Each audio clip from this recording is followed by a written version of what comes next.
Jake, are you back in the USSA? I'll be back in the USA tomorrow. All right. That's a Beatles reference. Can you guys hear this? No. Okay, hold on. Oh, that's probably why. Okay, can you guys see it? Now we can. Yes. Okay. I would say that the biggest thing to overcome is probably not too different for anyone else. Is it sounds like a great alternative. What was the hardest thing to overcome? Because being in the multifamily industry for a while and maybe doing 1031s, or maybe you hadn't done any 1031s in regards to your syndications, what was the hardest thing to overcome for the Deferred Sales Trust? Because I know for me at Marcus and Mueller Chap, this was like 11 years ago when I first heard about it. I'm like, I was selling multifamily deals, doing 1031s to clients, and we're like, "What? This seems like too good to be true." Or, how is it really going to be work for me? What was the biggest challenge for you to overcome, David? And then what is it like now that the trust has been closed, and how's it working out? Yeah, so I would say that the biggest thing to overcome is probably not too different for anyone else. Is it sounds like a great alternative, but what's the catch, right? And I would say, the catch really is, number one, really understanding how it works and getting comfortable with it. Number two, I would say that the paperwork was pretty easy. We thought, you surrounded yourself with a good group of advisors, Robert Kelly, as well as Todd Campbell on the legal side. And so a good team that will take the time to sit down and have a phone call. In Robert's case, we met him for lunch, but a good team that really knows what they're doing. And so that's really helpful. I would say on what would be something that would be, and don't want to say it's a negative, it's just a learning curve, right? And that is taking that money and reinvesting it in deals, our own deals, right? It's a little extra paperwork, yes.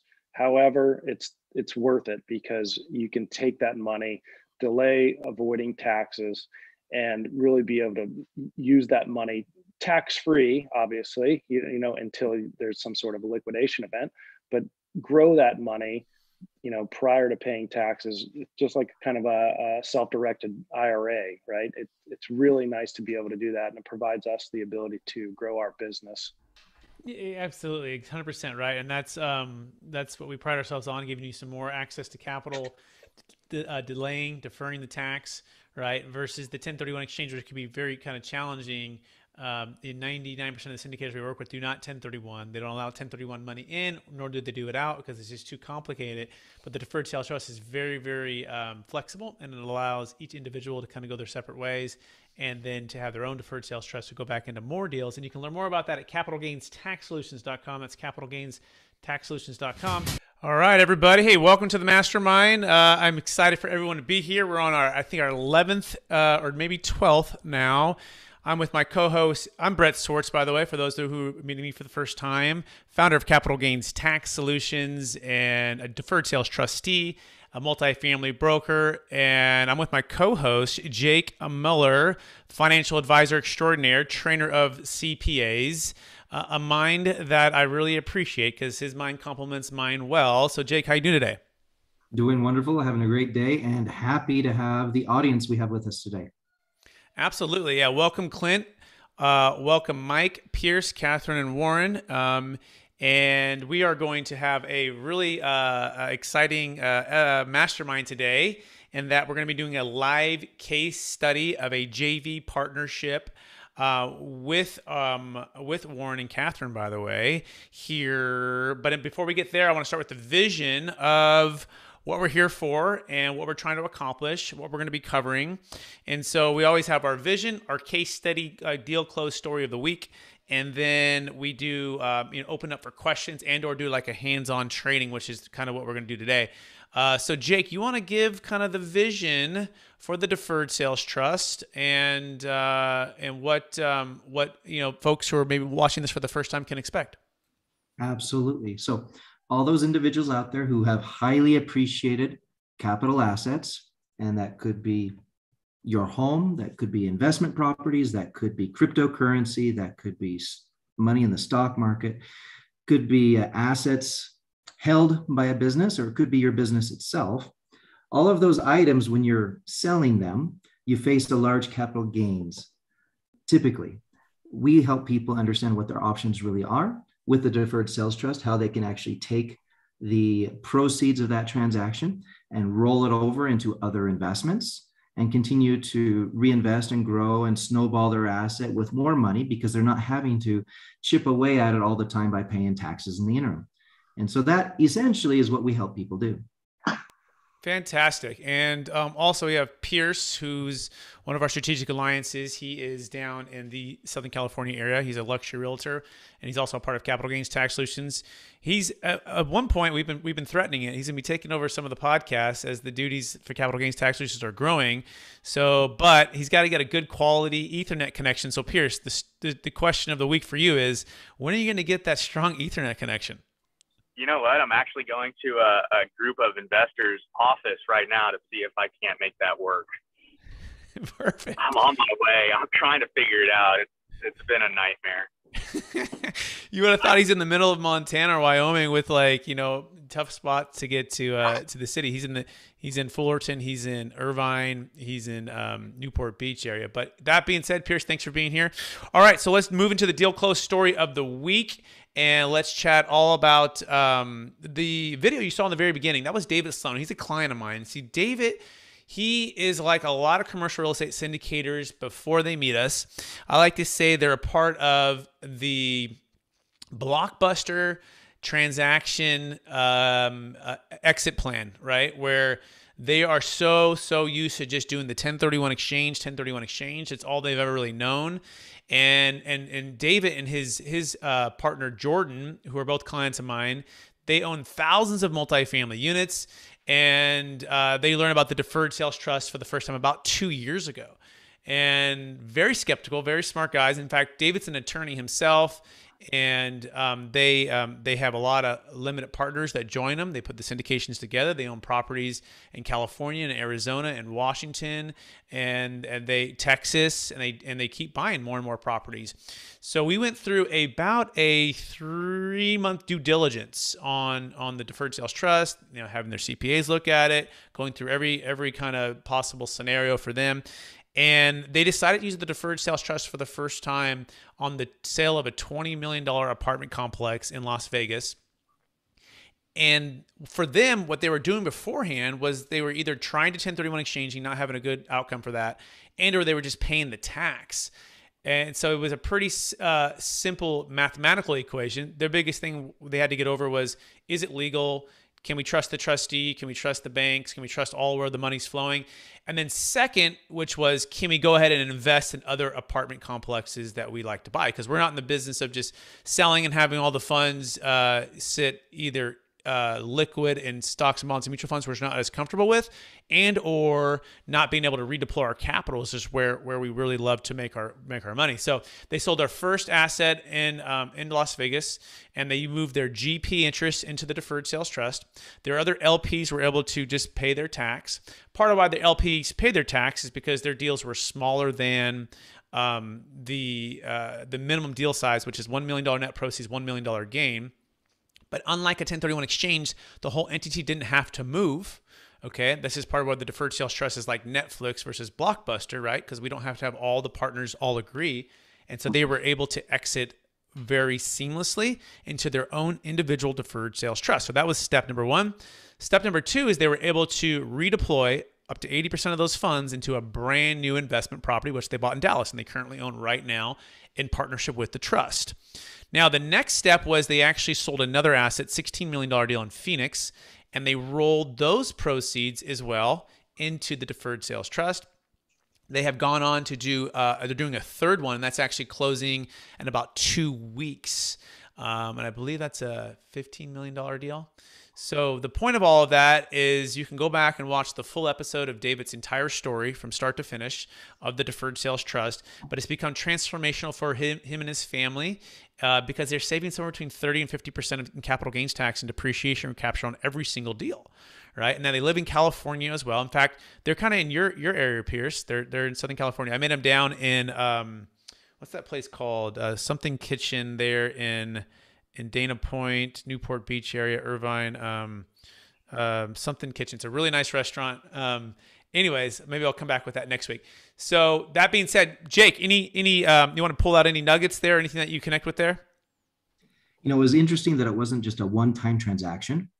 And that is a question that we get every single client. I want to tell you that a lot of serial entrepreneurs that we're working with right now, the reason that they're so interested in this flexible financial tool called the Deferred Sales Trust is that it's not a one-time and done thing. It's something that can be used and can be coordinated with and can be something that helps their entire estate, their kids, their legacy, people that they care about. It's a multifaceted, multifunction thing. And that's something that helps address a lot of issues that people have, because it's rare that people only ever have one financial issue that they're concerned about. And so I just want to say that it's like a glove that just really fits really well, typically when things work out. Great point. Also, I want to also add they're delaying the income from the trust. So they're delaying it for a couple years.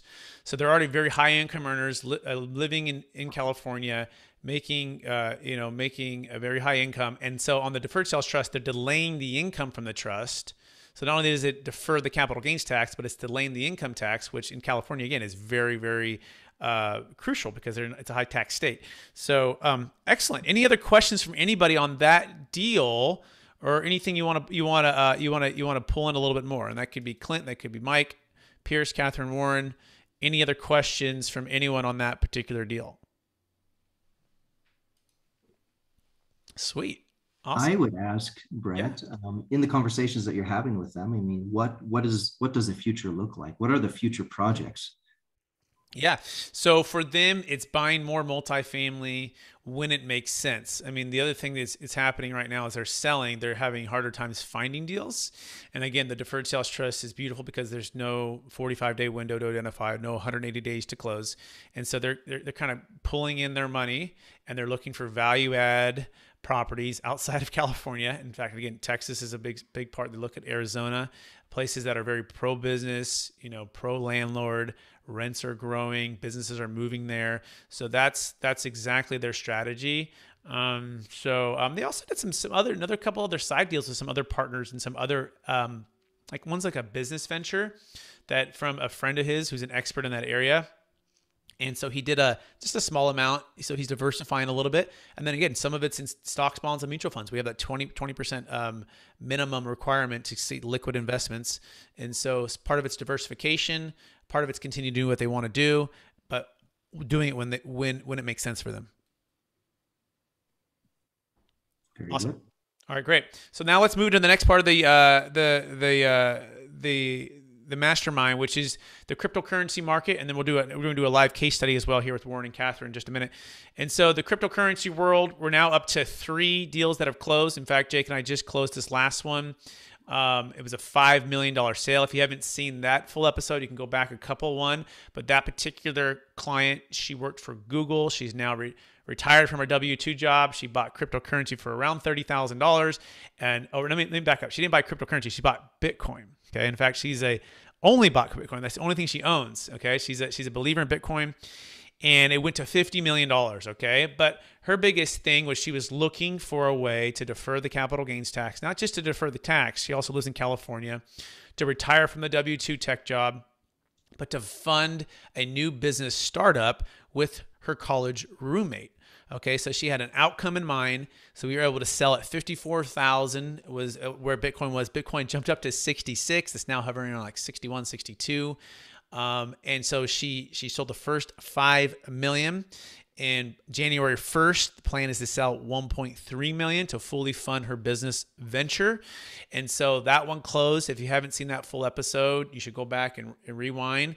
But that is part of why we're here right now. It's part of why it's cryptocurrency mastermind, not just DST, because we believe you have an opportunity if you're listening to this to not only sell and defer, but to fund your business venture, to buy investment real estate, to diversify in liquid investment securities, to take some chips off the table and maybe even repurchase crypto at a lower price, all tax deferred.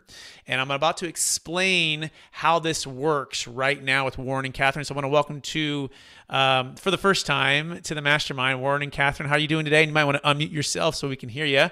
And we're good. We don't have a good volume control or microphone, but you sound good. Oh, All good. Hello. You sound good so far. Yeah, so far so good. And Warren and Catherine, for those getting to know you for the first time, would you give just a little bit about your story, maybe like a 2-minute version? We don't have a story. Oh yeah. I'm an engineer. He's a nurse. We both retired. We both bought property throughout our lives, and then combined our properties, and we have a big Placerville property that we're in the process of trying to sell. What I missed? That's our life in a nutshell. We have 9-year-olds downstairs. Sorry, there's gonna be no. The twins, right? The twins. Yeah. Mm-hmm. And you live in High State, California, right? And you had sold, I think it was a duplex or a fourplex in Manhattan Beach, and then did a 1031 exchange into an apartment complex, 15 units in Placerville, which I actually have the pleasure of being able to list, and we are under contract right now to try to sell. So you want to talk about a little bit of that experience of being able to sell high in Manhattan, moving into, I think you bought it for about 1.2, if I recall, 1.2 in Placerville, and now potentially selling it for 2.6.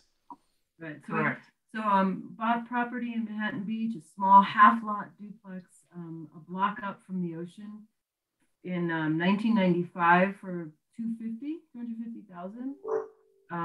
Then in 2009, we sold it for 1.4 to the marketing director actually of Facebook, who lived next door to us. And then we took half of it and put it into a 1031 exchange, bought something up in Placerville, a 15-unit complex, an acre and a half. And now, 10 years later, almost 10 years later, we're talking about selling it for 2.6.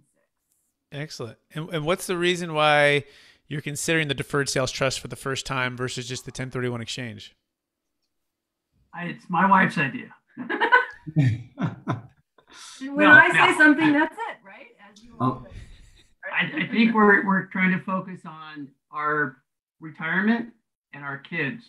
And with being out-of-town owners and an older property, we're trying to get into something that might be a little more flexible and a little less time. Fantastic. And as far as like, if you had a vision for where and how the wealth could be invested, and this is part of what we're going to dive into on this kind of this classroom setting here, and with some screen shares and Excel file and breaking down opportunities to buy. Where do you feel what do you most like, know, and trust, and where would the funds be invested? Well, we're hoping to go back into real estate, but maybe possibly out of California. Not that we don't like the appreciation factor of it. It's just the tenant. I mean, the laws aren't as favorable, or I'm not sure the right term to use. So real estate, but not in California. Perfect. Which leads into us right into our what we're going to be covering right now. And so I'm going to share my screen, and we're gonna go fast. But the cool thing is that this thing is recorded, and so you can go back and you can rewind this. Okay, so I'm going to share my screen here. So this is the property that's for sale right now, by the way. And if you're looking to potentially buy a property in the Sacramento area, it is currently under contract, but we're going to try to make a deal here shortly with the buyer. He may or may not perform. And so it's 15 units. It's a beautiful property. It's on 1.5 acres. It's mostly 2 bedrooms. In fact, it's like 90% 2 bedrooms, and there's a 1 bedroom and a studio. It's selling at potentially a record price, by the way. Record price of about $2.6 million. About a 4.93 cap rate. Okay, so it's It has a lot of unique features, but the key here is for Warren and Catherine, they bought it and it's about doubled in price, right, or more. And they're looking at a very large gain. And so in California, federal capital gains tax, state, Obamacare, and depreciation recapture, somewhere like 40%. Now, they've also depreciated this very low, okay? So their depreciation, since they bought in Manhattan Beach, and I don't know what the latest adjusted basis numbers were, but I think we're pretty close to zero, right, Catherine and Warren, or a couple 100,000 maybe. So we're just gonna assume zero, okay, just to keep it simple. 2.6 million at 40%. That's $1 million. That's $1,040,000, right? Which is pretty incredible. So they could sell, pay $1,040,000 in tax, right? Or they could sell and do a 1031 exchange, but the challenge again with that could be a number of facets. And we've talked about that previously, but we're going to focus on now sell, use the Deferred Sales Trust, but also buy investment real estate, okay? So one of the goals is to purchase investment real estate. So this is our case study we're looking for. And Warren, do you want to tell us where you were able to check this deal out? I think you flew out to Texas and you spent some time looking at this. You want to briefly just touch on that? Yeah, it's just a new construction duplex out in Texas, and because it's new and because it's in Texas and because the numbers seem to be favorable, I just went ahead and purchased this one little duplex just to kind of test the waters. Yep. So you've already bought one. You flew out there. Is it near Lubbock? Where's it located again? Or correct. That's correct. It's in Lubbock, right? And so the question was, hey, Brett, Warren and I, or Catherine and I just bought this property. Could we also buy more of these with the trust? And the answer is absolutely. In fact, up to 80% of the funds the next day could go towards down payments or buying it all cash for this duplex. And so, Warren and Catherine, what are the main questions you have here? Be thinking about those. But what I'm going to do is I'm going to walk through how this works, okay? Because this is without this concept right here I'm about to teach you, the Deferred Sales Trust to me is a 2 out of 3 out of 10, okay? 2 out of 3 out of 10. But as soon as you can do this, it becomes a 9 out of 10 or a 12 out of, I mean, it just completely blows the value proposition through the roof because you have an opportunity to buy investment real estate. It doesn't matter if it's equal or greater value, doesn't matter if any debt replacement at any time when the market makes sense the next day, and you become an owner of an LLC, and that's the first step. So step one is you're going to own or start a brand new LLC, okay? So I'm going to actually probably create this right here, a Google Doc, and so we can take notes appropriately here. Let me just open this and go new Google Doc. Okay. So step one, I guess you say step one is find the property, right? So find the property, underwrite the property, and that you want to buy. You know, just gather the deal and the returns, right? And then step two, you say, oh my gosh, this is the deal. I've gathered the returns. I like it. It's great. Is you form a new LLC, okay? And the new LLC is typically, and this one's is going to be in the state you're doing it, right? So the state of Texas for this particular one would be where the new LLC would be formed. And then step three would be to sign and or update the operating agreement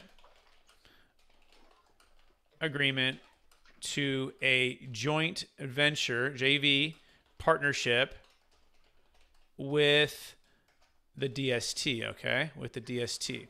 In this scenario, we're going to put just for we'll put 2.5 million after closing costs, okay? With the commissions you're paying, should we sell the property and any other excess costs are about 1.5% to set up the DST in general. Okay, so you're updating the operating to a JV partnership. What's the partnership? Well, the partnership's going to be 80% Warren and Catherine, okay, 20% DST. Now, what's the DST putting up? Well, the next day it could put up, it could put up 80%. Let's just use, to keep it simple though, we'll just say it's going to put up $1 million, okay?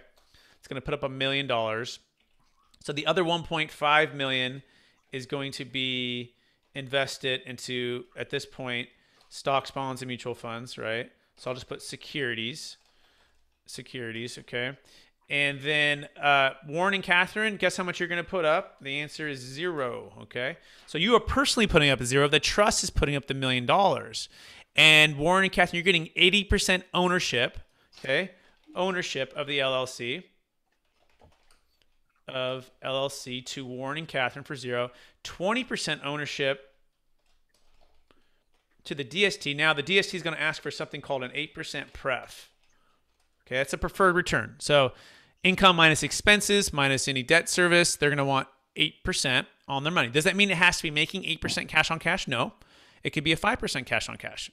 Okay, and it's going to accrue that other 3 at a future date, whether it be a refinance event or whether it be rents go way up or whether it be a sale. Okay, so it could be a 5 cap, it could be a 6 cap, it could be a 7, but it's asking for 8% pref. The other 1.5 million is sitting in securities, ideally earning about 8% net of recurring fees. And Jake Mueller is our financial advisor extraordinaire. He would come up with a plan for that, and we would review that based upon your risk tolerance, and that would be the goal there. So now let's go into step 4, which is offer on the property, right? And or line up financing, financing with a lender. Let's get that fixed there. Any questions so far on that initial step? 1, 2, 3, and 4, Catherine or Warren? And give me a thumbs up. You're on mute, so I can't hear you. Okay, good. All right.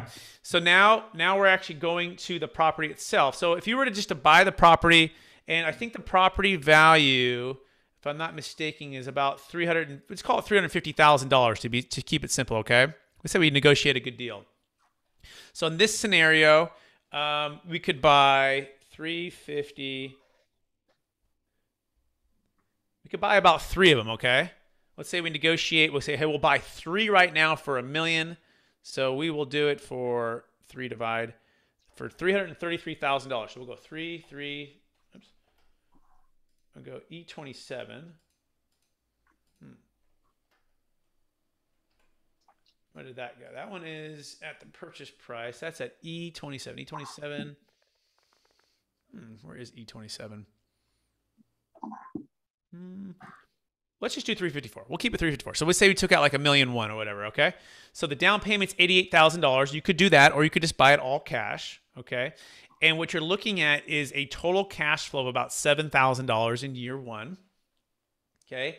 And so what would happen? Well, if we times that by 3, because we said we bought 3 properties, we're going to take 7,728 by 3. It's about 23,184. So we're going to come back over here. We got 23,184, right? Notice that this includes the loan payment, the taxes, the insurance. It covers the management expense, the estimated maintenance cost, okay? And it includes what the income, we think the income is going to be. But we're taking this and we're timesing it by 3 because we're assuming we're buying 3 properties, okay? So this is 3 properties. Now, if we could get it for $1 million, okay? If we could get it for $1 million for these 3 properties, and I know it's a little bit off because of the because we're going a little bit higher. 354. Let me just do the actual number. 354,900. Actually, let's do 3 times. So $1,064,000. Okay, so $1,064,000. So instead of this, we're doing $1,000,64. Okay, so we got to ask ourselves, well, what's an 8% pref on $1,064,000? So $1,064,000 at 8% equals $85,176. Okay. So $85,176. So you say, well, there's $23,000 is all that's producing in the given year, right? So we're short 23,184. So we're at $61,000. That's going to be accruing. So I don't want you to think of it as short. I want you to think of it as accruing. So this amount is accruing per year. And the rest of it, this $23,000, is going to pay the trust, going to pay the DST, okay, which then turn around and pays you. Okay, notice this 8% is typically how we also structure our notes. So I guess you could even say pre-close DST is structured typically at 8% compounding interest over 10-year period of time. Because remember, you're becoming the lender.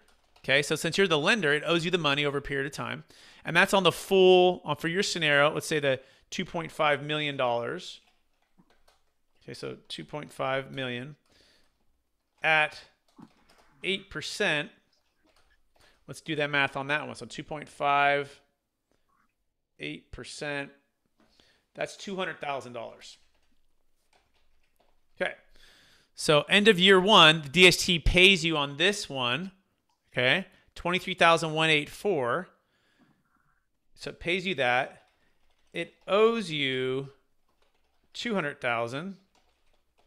Okay, so there's an extra about what? About $200,000, $23,184, $176. That's accruing. Okay, any questions there so far? And you can unmute yourself too, so I can hear you.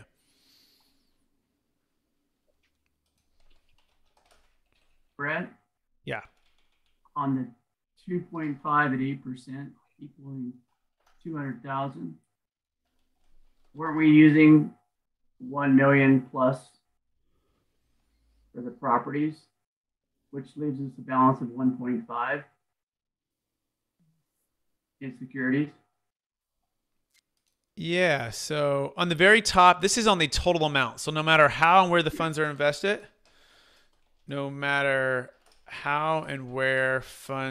invested, if I'm understanding you correctly, whether that's in partnership with you on the Texas duplexes or in securities, this amount is owed to you. Okay. Does that answer the question, or did I answer a different one? No, you got it. You're looking at the whole DST. We were Exactly. just the LLC part. Exactly. So the whole DST is the big amount of 2.5, and inside of the DST, we can do multiple investments. And so as a team, we're all trying to achieve, on average, about $200,000 of cash flow or accruing interest in any given year. Okay, so that can be in partnership with you to go buy investment real estate. That could be in securities. That could be passively into other real estate deals. That could be into some cryptocurrency. It could be into a number of different things. But the overall goal is to get that 8% on 2.5. And so we're just breaking down what's one way we could do that. Okay. All right. So Brett, question here. If you have multiple like investments, or let's say you have another property that you were going to buy in, Tennessee, right? Yeah. So if that other property, can that other property's returns make up the deficit that this one right here would be making to get you to that 8%? Absolutely. Does that make sense? So there could be a different amount of your risk tolerance could be different on different scales. So you could have a higher risk tolerance on some part of it with with higher returns, and a lower risk tolerance on the other side of it. And that's part of the beauty of the deferred sales trust, is that we're diversifying the risk, and therefore we're diversifying the investments with the overall goal, not a promise, not a guarantee of the 8%, to go earn 8% net of recurring fees. Okay. Part of that's dollar cost averaging, right? Right. Go ahead. So as long as all of the investments together equal 8%, it's good. That's ideal, right? Now remember their original, even before, I'd say, tax tax flow versus cash flow, right? So their tax liability, remember, was $1 million. The government's charging them 0% on 1 million, as long as the funds are, let's say, in the DST and invest it as below. Okay, it's at 0%. So for any, let's say, we like to see 8, but even if it's 5 or 6 or 7, like, it's better than 0. 1 million, once it goes, it's gone, right? It's gone.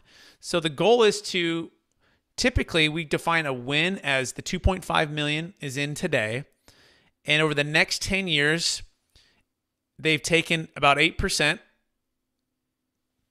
and it's still there in 10 years. Okay, that 2.5 is still there. And then they do that again, they do that again, they do that again. Okay, it's not guaranteed, it's not promised. They can pass it to their kids. Their daughters can inherit this inside of their living trust and step into their shoes. But it's not a have to, right? And it's not a guarantee. There's risk involved in this. I mean, these properties could go to 0, right? They could not have cash flow. This is part of why the 1031 is not great, because typically people would have to put all their money into one deal. And if that one deal goes south, Lubbock, Texas falls apart, right? Now you got nothing. Where in this scenario, we can diversify it. Does that make sense? Jake, anything to add on that? I think the flexibility here is just wonderful, because not only can you roll something that's not necessarily like kind into something else, it allows you diversification amongst many different items. You don't have the time or the 45-day and the 6-month and all these different restrictions and limitations to find the next deal. And it gives you the option of what you want distributions from. So, I mean, perhaps you want to pay taxes on some of it. There's no arbitrary formula of what that number has to be. It can be whatever you need it to be. And you can pull that out and you can spend money on stuff that's personal, or leave it in and reinvest it and keep its tax deferred status going. Excellent. I think it's also important to mention, right, this 85,000 here. How are we going to make that up, right? Because we got to have an exit plan. That's part of, as a trustee, I want to say, hey, Warren and Catherine, this looks like a pretty good deal. Like, some cash flow, it's decent. But remember, the trust owes you the 85,000 on this about 1.64 that we bought these 3 duplexes on, and we got a deficit of about 61,922 per year. So what happens? Well, potentially we could sell these things in the future, right? And let's say in 3 years, the price goes to instead of 364, it goes to 564. Okay. So that's an extra, say, $200,000 times 3, which equals $600,000. Okay. If our deficit per year was 61,992, right? I can just do times 3. That equals, what's that? 185,000. 61992, 3 times 185, about 185. 185,976. Okay. Right. And so then what happens here equals, we take this 600, we minus that. So there's an extra 414,024 left over. Okay. So what would have had to have happened? We'd had to have paid, and by the way, at this point, we've already paid back the original amount, which would be the 1.64. So the total property price at 564 times 3, because remember we bought 3 duplexes, 564, 3 times is $1,600,000, $1,692,000. Okay. We got to pay back the original 164, 64, which leaves, Rebecca. which leaves about 50,000, 40,000. Yep.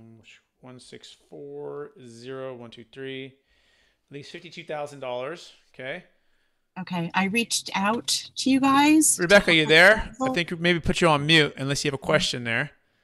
If you could, I'll ask you to mute there. She's talking to somebody. Okay, so here we are now. There's $52,000 after we paid back the original investment, right? After maybe it got to 564, and we've now paid back the trust. But remember, the DST owes you this money. Okay, it owes you the money. It owes you the 8% compounding. So you have partnered with the trust to purchase this property. You also received depreciation at 80% since you are an active general partner, okay? Of which you can offset cash flow from property and DST potentially, especially with what's called accelerated depreciation. Depreciation, okay? So that's another way to get some tax savings. Any questions on that for Warren and Catherine? So, bottom line, what we were hoping is to find a piece of property or a couple of pieces of property. Lean a little closer, Catherine. A little hard to hear you. Lean a little closer. Bottom line is what we were hoping with a piece of property that we could invest in, that we could control, is to be able to pay the 8% back and still get a little bit money on the side in addition to, not necessarily looking at the bigger picture. We were hoping everything would be positive, the positive return. So I would like to pay myself back at 8%.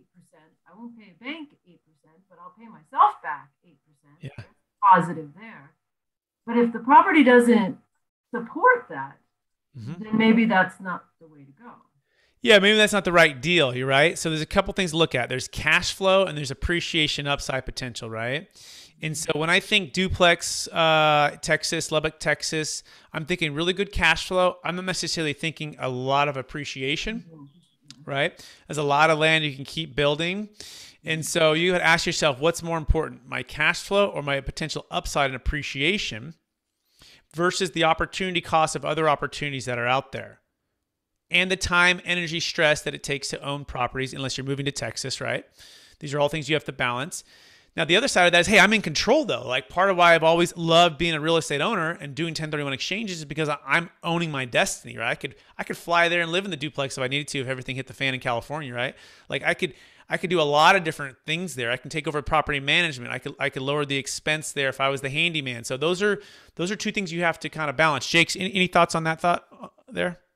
You know, I think something that you're illustrating is the fact that, hey, should there be income coming out that's taxable, this 8% interest, what have you, that you have to pay taxes on this little piece? Well, there's ways to plan and mitigate that. One of those you illustrated very well through depreciation. I think, though, that, you know, in addition to that, being a real estate landowner, there's the Augusta rule, and there's several other strategies that are proven and tested that can also help you in that scenario as well. And so just because, you know, we solved the problem of today, which is this really big transaction of some big sell, doesn't mean that we can't also help you. And this is part of what Brett and I do ongoing, is that we assist you moving forward, making wise tax decisions, wise investment decisions, and we help you manage your trust. And it looks like Nico has a hand raised. So Nico, you have a question there? You want to unmute yourself? So this is super time emails back and forth. Nico, you're kind of breaking up. You might be in a tough spot. Do you maybe want to get in a little better location? It looks like you're hold on. Yep. Yeah. Let me come back in about maybe a minute if you're in a better spot. Okay. Warren and Kat. So we want to keep going on this, and then we'll get Nico back in when she's ready. So hey, here's a quick question, just some context. Is this a deal you guys are writing right now to see if it's worth investing, or is this already something you've purchased? Yeah, Warren's already purchased a property, and we're selling and Warren and Kat have already purchased the property, and then Warren and Kat are selling their multifamily property in Sacramento, and going to be moving the funds into the DST. So we're pre-planning for where the funds could be invested. Nico, you ready again? Are you in a bed spot? You want to try it again? I am. I switched Wi-Fi. There it is. Okay. So I was just saying this is super timely because I think I was asking you these very same questions in my emails the other day. So I had a couple follow-on questions. So looking at the figures that you were presenting, I'm looking at doing kind of the same thing, but with multifamily syndications. Mm-hmm. And my questions were kind of, how is the additional money made factored in? So say, for instance, you have an 80-20 ownership split, and with a multifamily, you do a refi event or a disposition. So they sell the 200 units and you get your money back, which hopefully is substantially more. All right. Is that the money that you get back, is that also split 80-20? Or are you saying because the DST has an 8% pref, they get their 8% and the rest comes to you? Yes, to the extent that the ownership structure is 80-20, right? And you didn't purchase what's called an option. So let's walk through that scenario right now, okay? So what we first set up here was it sold for $564, okay? And that basically hit about 8% after the 3 years. But let's just go ahead and copy this. I'm going to paste it down here, and I'm just going to double that price, okay? I'm going to say, all of Southern California moves to Lubbock, Texas. And these duplexes, Warren and Kat, you found a gold mine. It's like an oil rush or a gold rush, right? And they're all rushing over there.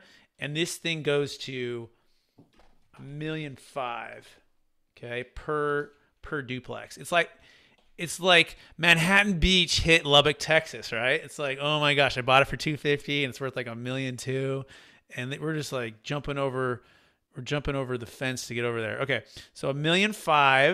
Right? And we're like times 3, that's $4.5 million. Like, oh my gosh, this is like buying Bitcoin.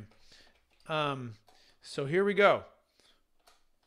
Remember, we had to pay back. So 4.5 million, and we had to pay back. Remember what was accumulating was that $600,000, right? That was the 8% pref, right? This equals the 8% pref to the DST. Okay, so we take 4.5 million minus $600,000. What did I have the 61.9 for there? I don't know yet, but let me just do this. 600,000. So that's $3.9 million left over. Okay, 3.9 million. Oh yeah, we had to pay back the original. Which was about $1 million minus the original investment, which was $1.64 million. Was it $1.64 million? That's what it was.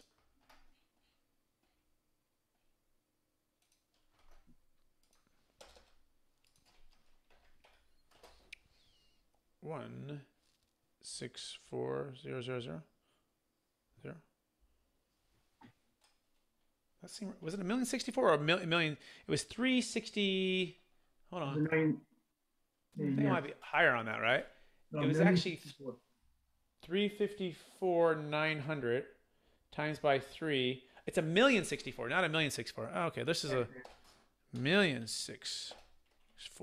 Sorry about that. So that actually might be better in our favor on the other one. Okay, so $1,064,000. We got 3.9 million. That gives us 2.85 million left over. 2,835,300. Okay, and then we now have to split that 80-20, right? 80-20. 80%, unless you bought an option, Nico, which you could, but 80% of that, which is left over, would go to Warren and Kat personally. So 2,268,240, of which you can roll or assign to the same DST for note number 2.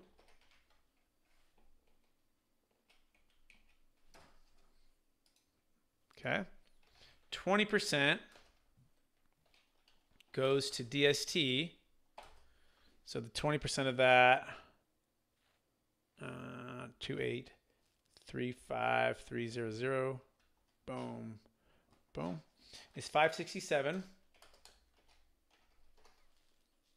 060 goes to the DST unless option was purchased up front to carve out 98% of the upside, which would then pay out 2835 times 98%,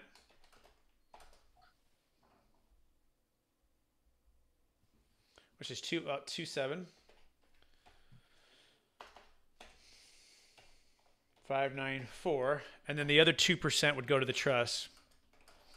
Now, when you think here, I don't want you to think like, well, then are we just paying the trust? Like we're losing that money? Like are we losing this 567? Well, remember our original thing up here. Our original thing was we got to earn $200,000 a year, right? So in this deal, we actually completely out-earned it. We blew it all out, right? But not only that, we got to earn that for 10 years.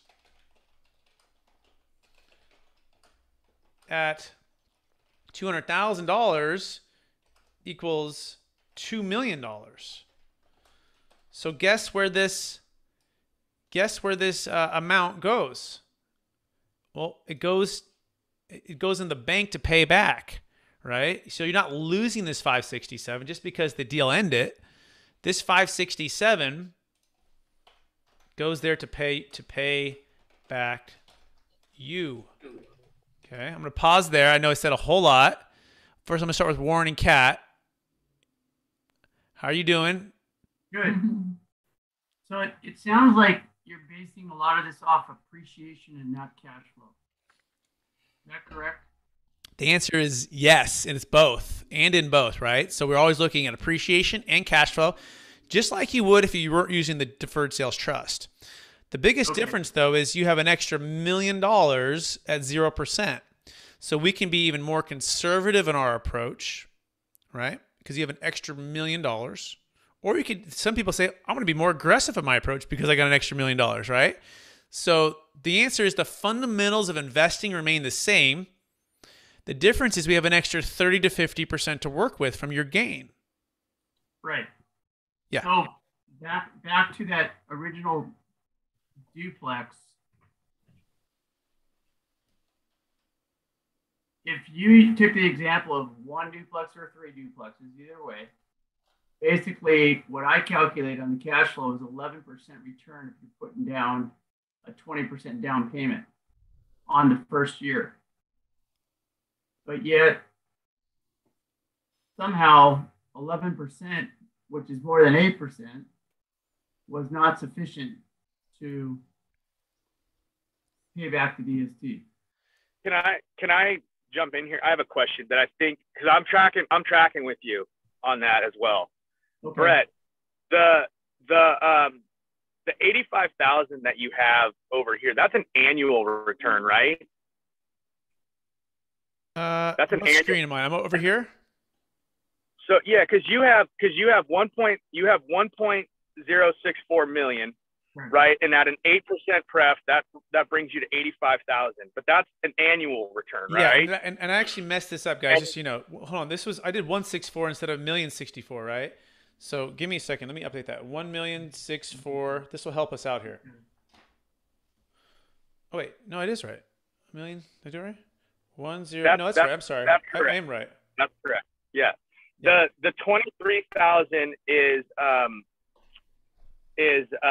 that per duplex, or is that for all the duplexes combined? Because I think in this example we have 3 duplexes, right? Yeah. So I think I answered both of your questions right now. So Warren, Kat, and Pierce. So what's happening is it's a difference between a down payment and leveraging at a 3% interest rate, right, versus a buying it all cash, right? So let's do a little quick little reminder of what a cap rate is, right? A cap rate is your unleveraged rate of return. Your unleveraged rate of return. So whatever you buy all cash, if your cap rate's a 5% cap rate, it's 5% cash on cash. If it's an 8% cap rate, it's an 8% cash on cash. Now, how do you get that 11%, Warren, right? Well, you borrow at 3 and you leverage it up, right? So you can typically bump your cash on cash from 2 or 3%. And so the question to ask any investment that you're particularly buying is, what's my cash on cash, right? And should I be leveraging this versus buying it all cash, right? And that's what so our assumption here, and by the way, could you put a down payment with the trust? You could. And could you leverage? You could, right? As long as your credit's good and the deal looks good. We have banks that will do the deal, right? So that would be the difference there, Warren. Does that make sense on the 8 versus 11? Okay. Yep. So,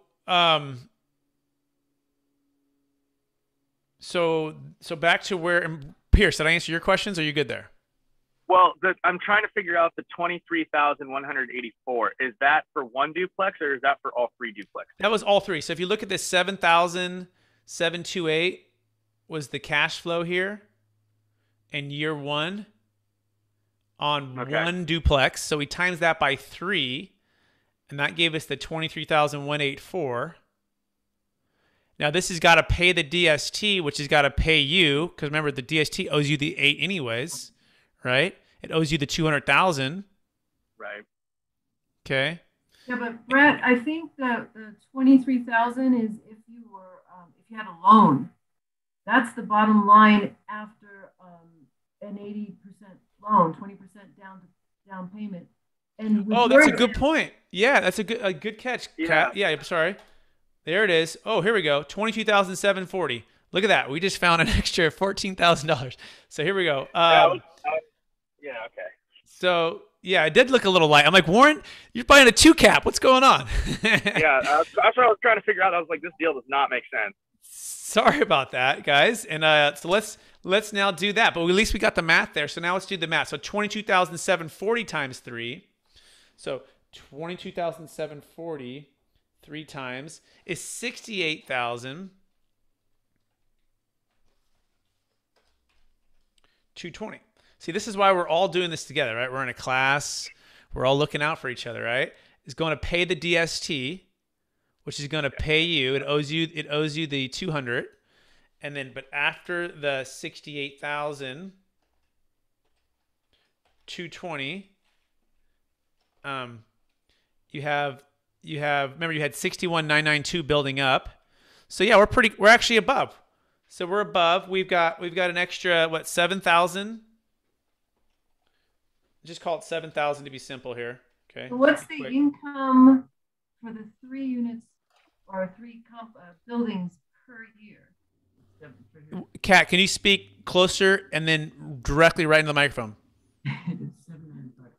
I was just asking what the income was of the 3 units per year when you take out the loan payment. What is the income for the duplex? Yes, all 3. Well, 22,740 is on is 1 times 3. If you look at the screen here, times 3 equals 68,220.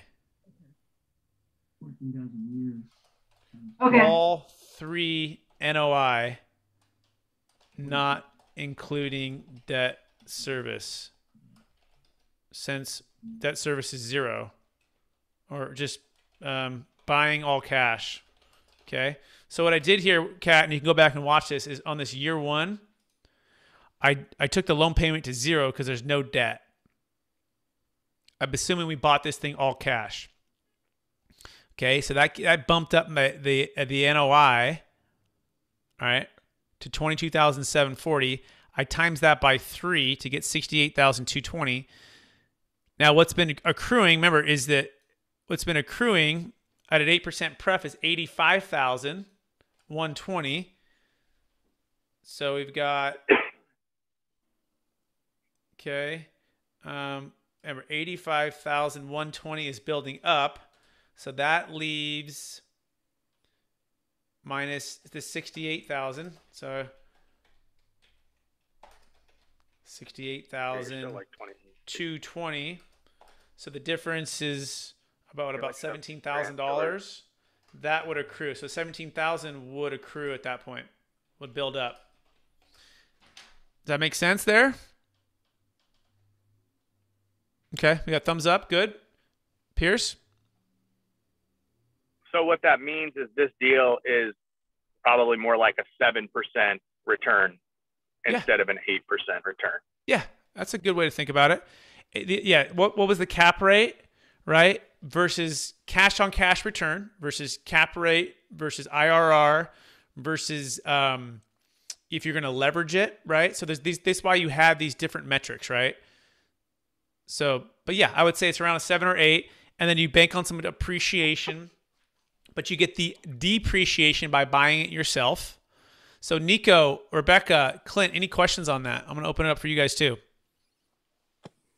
No, but I think you were answering my next question was, could you roll over proceeds back into the DST so you don't have to pay taxes on those? And it sounds like you could without creating a new trust. You just do a note within that trust. You got it. And also too, by the way, this cash flow, remember the DST, it doesn't have to pay you right away, right? So Warren and Kat living in California, they may or may not want the income right away. And let's assume they didn't need or want the income. This amount of money, the $68,220, which is paying the trust back first, right? Well, it can just sit in the trust. So that means your overall adjusted gross income, Warren and Kat, is $68,220 less, which in California can be as high as 25, 30, 35%. Okay? So that's the second part of the ROI, which is deferring the income tax off a property that you own. And remember, you got 80% of the depreciation on this. Let's do a quick math on that. If you bought the properties for $1,064,000, right? If you do some what's called accelerated depreciation,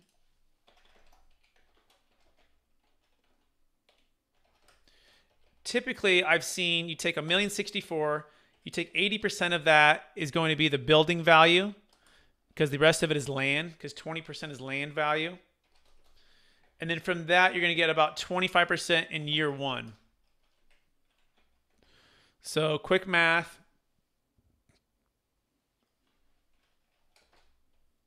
$800,000 or so in building value. 25% of that with depreciation accelerated equals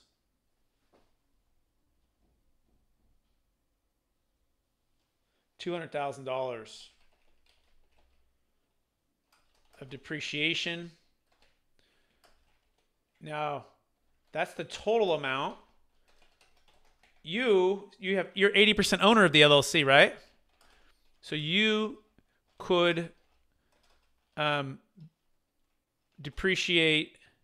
You could use that depreciation, 80% of that depreciation. So what's 80% of $200,000?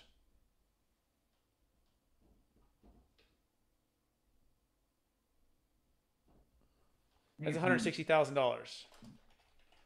So Warren and Kat, what I would recommend, guess what amount I want to recommend you pull out in the year one if we pulled this off on the DST. What do you think I'd recommend? $160,000. Why?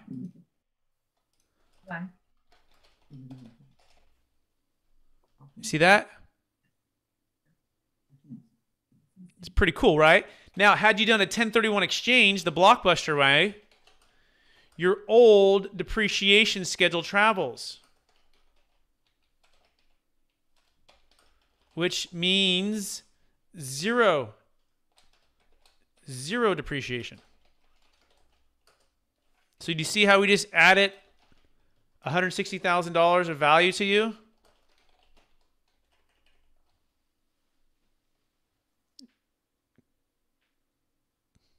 Does that make sense?